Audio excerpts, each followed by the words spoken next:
Yes, Pak Matius.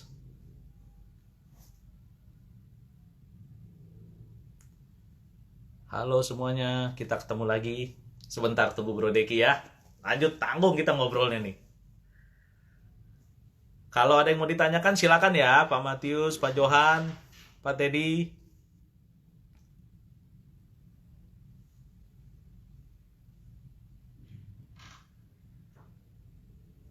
Oke, nah ini Deki sudah bergabung.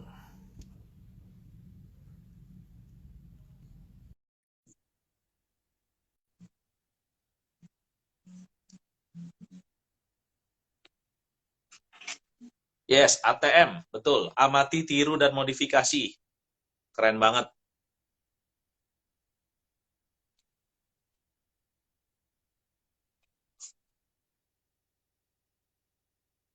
Sebentar, kita tunggu Bro Deki. Kalau yang mau tanyakan boleh ya Pak, Bu. Silakan teman-teman di sini, saya akan bantu sebisa saya.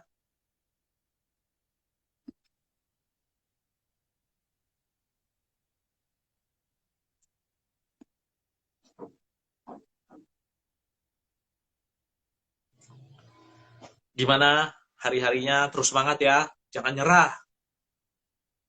Jangan menyerah dengan keadaan sekarang. Kita fight.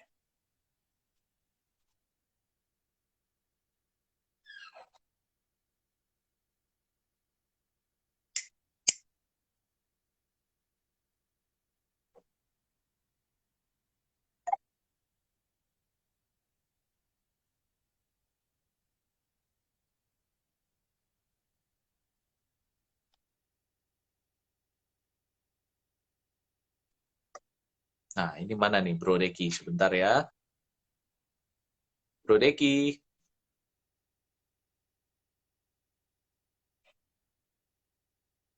Oke, teman-teman.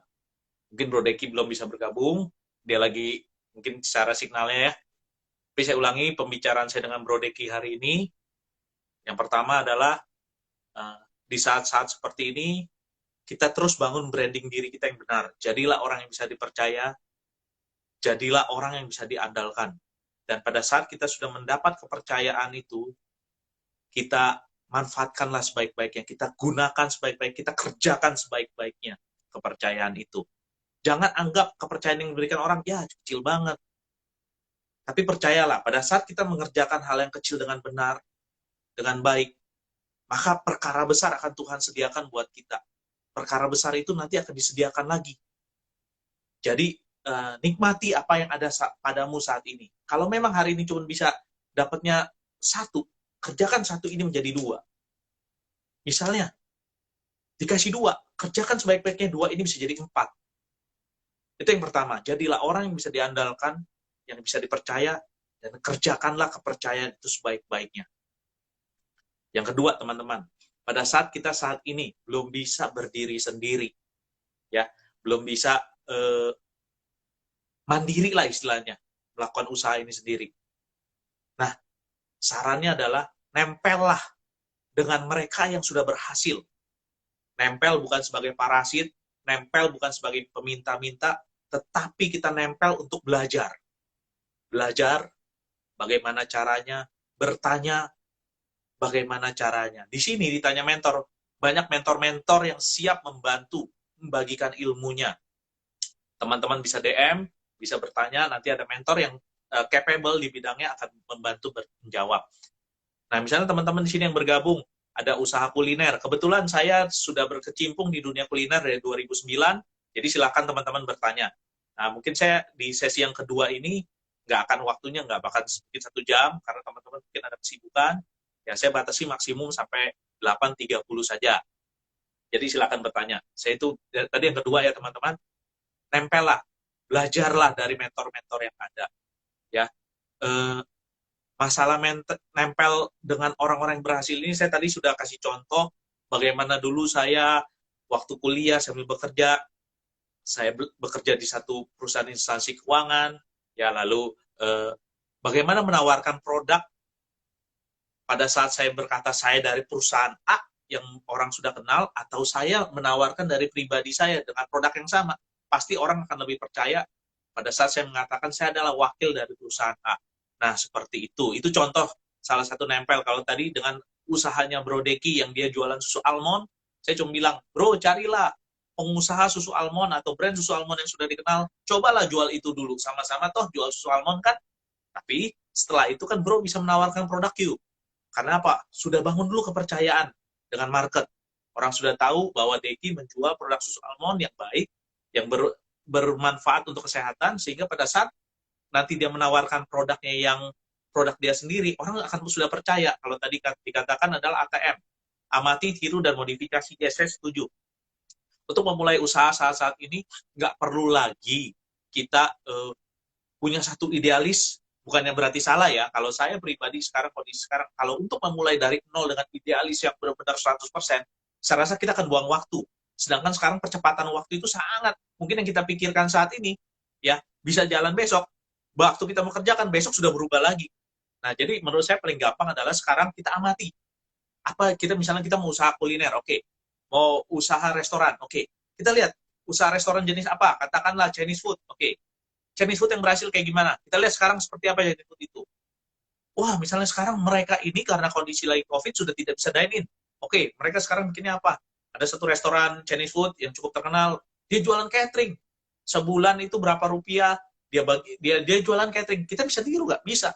Oke, saya akan bikin usaha Chinese food, gitu. Saya langsung bikin catering, nggak perlu lagi bikin restoran dulu dan yang lain-lain. Kira-kira seperti itu. Jadi kita amati, kita tiru, dan kita modifikasi. Yes, saya setuju dengan statement itu. Lalu ada dari Bishan Jakarta. Bro, usaha seperti supplier restoran itu masih bagus gak? Karena saya ini kan mudah sekali mendapatkan informasi. Produknya tapi bukan produk sendiri. Menurut saya masih bisa. Selama restoran itu masih hidup, supplier resto itu masih kok. Ya, walaupun bukan produk kita. Balik lagi. Itu adalah bagaimana kita membranding diri kita. Jadi kalau menurut saya sih ya Pak, usaha itu lebih kepada siapa kita yang menawarkan, bukan apa produknya, gitu. Jadi mungkin aja produk kita ini sama dengan yang lain, kita mungkin adalah orang kedua. Saya kenal satu pengusaha kalau ini bukan supplier bahan-bahan makanannya, tapi bagaimana membangun dapurnya, seperti kontraktornya lah, ya. Tetapi dia ini nggak semua brand dia ada, dan dia ini ngambil dari holding, oke? Dia ini supplier ke jaringan resto yang cukup besar, ya. Ini kawan saya langsung, dia cerita sama saya. Nah, waktu pemilik brand ini datang langsung ke restoran tempat dia tawarkan, ownernya itu bilang, brandmu sama, tetapi saya tidak mau beli sama kamu, karena saya sudah percaya sama teman saya ini, walaupun teman saya orang kedua. Jadi menurut saya bro, usaha kita ini bergantung kepada siapa diri kita, bukan apa produk kita. Ya, banyak sekali sekarang istilahnya orang jual kepercayaan dengan bla bla bla bla, bisnis jalan, gitu. Usahanya berhasil nggak? Enggak. Tapi partner kita itu merasa tipu nggak? Tidak. Kenapa? Dia tahu kita bukan mau menipu, dan memang kita sedang jalankan. Sama. Jadi misalnya produknya tapi bukan produk sendiri. Yes. Misalnya bro ambil dari orang lain nih, ya white label, bro tempelin produk Bishan misalnya. Orang bisa percaya nggak? Bisa. Selama ini, kalau selama bro menjalankan usaha Bishan ini, dan orang tahu kredibilitasnya ini bisa dipercaya, bro ngomong apa aja, jual produk apa aja, walaupun di luar sana ada produk yang sama, mungkin harga bro lebih mahal dikit, orang tetap ngambil sama bro. Itu menurut saya. Nah, seperti itu. Berkaitan dengan 2 poin itu, poin ketiga adalah mulut kita. Nah, mulut kita ini harus selaras dengan apa yang kita lakukan, dengan apa yang kita pikirkan. Jadi, kalau kata kakek saya lagi, hari ini saya membagikan apa yang kakek saya pernah ajarkan ke saya. Semua penyakit dari mulut, katanya. Oke, saya renungkan penyakit dari mulut. Sakit badan kita nih, ya, yang kalau misalnya ada orang sakit jantung, stroke, dan yang lain. Karena apa? Makan itu apa? Mulut. Agree, satu. Terus kedua, hubungan kita. Semua karena mulut. Mulut kita tidak bisa dipercaya. Apa yang kita katakan berbeda dengan apa yang kita lakukan. Nah, jadi saya setuju dengan statement kakek saya. Semua penyakit datangnya dari mulut. Yes. Dari poin satu, poin kedua, dan poin ketiga. Yang ketiga adalah mulut kita ini harus kita jaga, kita pelihara, sehingga mulut kita ini akan katakan bilangnya perkataan kita itu seperti pedang bermata dua. Ya, Satu ituin orang, satu ituin kita juga. Jadi kita harus jaga perkataan kita dengan baik. Ya, rezeki sekali lagi bukan melulu masalah uang. Rezeki itu saya katakan, saya kenal Kotomi, saya kenal Pak Anton. Menurut saya itu satu rezeki yang luar biasa buat saya yang Tuhan berikan. Ada uangnya? Belum. Tapi saya percaya hubungan saya dengan Pak Anton, hubungan saya dengan Kotomi itu lebih besar daripada uang yang mungkin saya dapat. Saya bisa mempelajari bagaimana mereka hidup, bagaimana mereka berbagi, bagaimana mereka menyebarkan kebaikan, bagaimana mereka membagikan ilmu. Wah, menurut saya itu satu ilmu yang luar biasa buat saya, rezeki yang luar biasa buat saya, sehingga saya menjalankan hidup saya bisa meniru itu. Dan saya percaya nanti hasilnya saya akan tuai. Mungkin bukan dari Pak Anton, mungkin bukan dari Kotomi, tapi saya akan tuai dari orang lain. Kenapa? Saya mempelajari dari kehidupan Pak Anton, saya mempelajari dari tindakannya Kotomi. Nah, kira-kira seperti itu, teman-teman. Ya, sekali lagi, teman-teman, ditanya mentor ini, banyak mentor-mentor yang sangat murah hati untuk membantu teman-teman. Sekali lagi, bukan membantu secara materi ya, tetapi kita orang semua di sini tidak akan pernah pelit ilmu. Dan bukan menggunakan kata-kata yang awang-awang atau apa, karena kita memang semua praktisi, dan kita memang mau bertujuan untuk membantu teman-teman semua di sini yang mungkin saat ini sedang bingung, sedang mau memulai seperti apa. Yuk kita bantu berdasarkan pengalaman kita. Kita tidak minta apa-apa, kita tidak minta imbal balik seperti apa, tidak. Gitu. Kita benar-benar murni mau membantu teman-teman yang ada di sini. Sehingga kita sama-sama bergandengan tangan. Kepuasan saya pribadi, waktu itu Kotomi pernah tanya, Ken, kalau kamu, menurut kamu, di akun kamu, Big Tami Kulinari, keberhasilan kamu itu apa? Kalau saya bilang, keberhasilan saya kok, bukan uang yang saya dapat dari hasil endorse, bukan. Tetapi pada saat restoran atau produk yang saya endorse, itu menghasilkan buat pengusaha ini, itulah yang saya bilang keberhasilan saya. Kepuasan saya bukan uang, berapa misalnya sebulan saya dapat, itu berapa rupiah, bukan itu.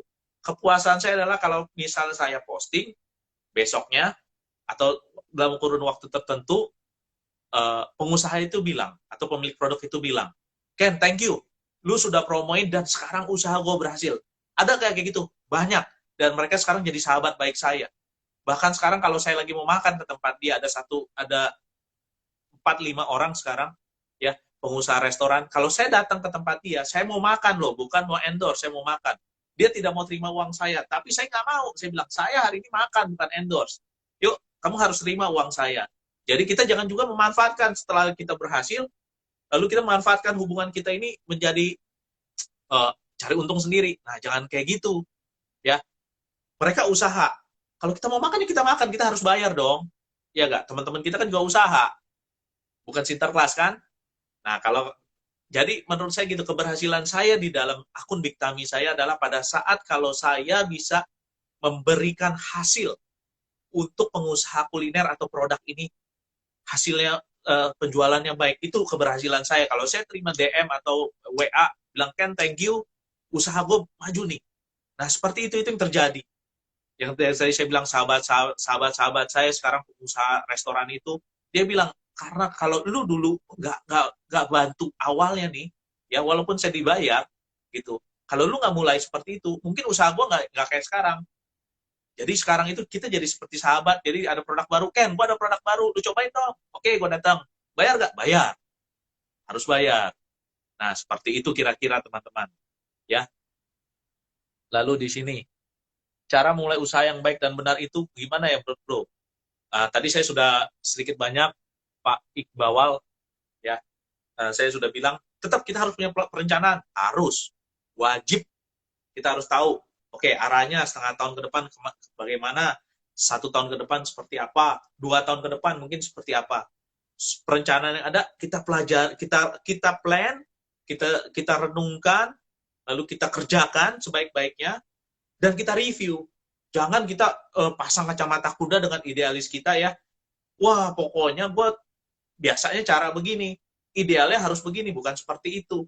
Kita review selama perjalanan, ya, kita jalani, kita sambil bertanya-tanya kepada mentor-mentor yang ada, kepada teman-teman, gimana? Misalnya contoh, saya bangun, misalnya contoh ya, saya bangun usaha makanan, oke?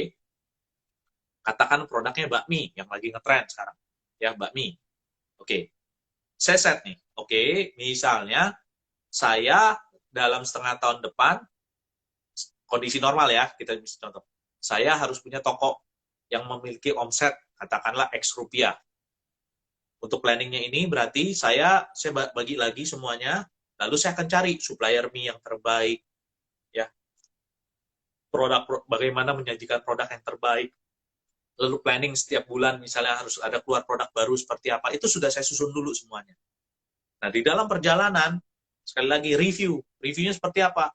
Jadi produk ini kadang-kadang bukan harus kita jual terus supaya kita dapat untung, enggak. Untuk review yang terbaik adalah dari teman-teman yang jujur akan berkata enak atau tidak, misalnya contoh seperti itu. Jadi kita berbagi, ya. Saya akan mungkin bakmi saya ini saya akan kasih ke teman saya, beberapa teman saya, cobain. Saya nggak bilang ini, misalnya saya bilang, lu cobain aja, rasanya seperti apa. Oh, kurang ini, kita coba, benar nggak? Kalau misalnya dari 10, 8 bilang keasinan, berarti memang itu asin. Tetapi kalau 10 ngomong satu asin, kamu langsung rubah, jangan seperti itu. Kita coba terus, jalani. Seperti itu, review, tambah produk baru, inovasi seperti apa. Tiru aja, sekarang banyak cara untuk memulai usaha. Niatannya tulus, asal niatan kita tulus untuk membantu orang, percayalah, untuk tidak merugikan orang, at least seperti itu, tidak merugikan orang. Kita jual produk yang misalnya makanan yang sehat, ya, kualitasnya kan kadang-kadang orang pakai yang dulu kita sering dengar pakai warnanya bukan warna makanan, warna pakaian lagi. Nah, seperti itu. Nah, jangan seperti itu. Kita berikan yang terbaik buat customer kita, dan itu nanti akan berbalik kepada kita juga. Itu menurut saya sih, dari pengalaman saya. Nah, kira-kira seperti itu. Jadi hari ini saya membagikan 3 poin. Tadi pertama, 3 poin dari kakek saya. Jadi kalau saya boleh bagikan. Yang pertama adalah, jadilah orang yang bisa dipercaya. Kepercayaan itu lebih besar daripada nilai uang. Yang kedua, nyenderlah kepada orang-orang yang sudah berhasil apabila kita belum bisa berdiri sendiri. Yang ketiga, jagalah mulut kita. Yang terakhir, dari Kotomi, yang biasa kita harus menjadi, sebarkan kebaikan. Jadi kadang-kadang kehidupan kita ini bukan hanya sekedar gue harus untung, bukan. Ya, ada bagian yang untuk kita makan, tapi ada bagian juga dari penghasilan kita yang harus kita tabur. Sebarkanlah kebaikan, jangan pelit ilmu, ya, jangan serakah itu untuk kita semua, itu akan muntah. Tapi kita juga harus jadi penyebar kebaikan. Sekarang ini bukan zamannya ini kompetitor gue, ini musuh gue, menurut saya. Tapi bagaimana kita bisa menggandeng mereka semua menjadi partner. Kita bisa sama-sama seperti itu.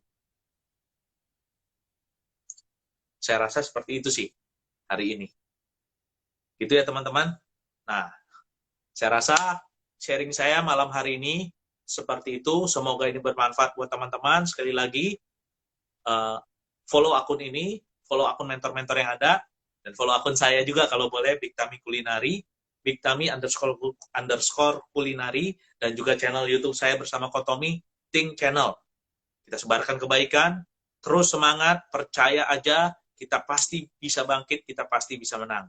Oke teman-teman, saya akhiri hari ini semuanya. IG Live saya ditanya mentor. Selamat malam semuanya. See you, bye-bye.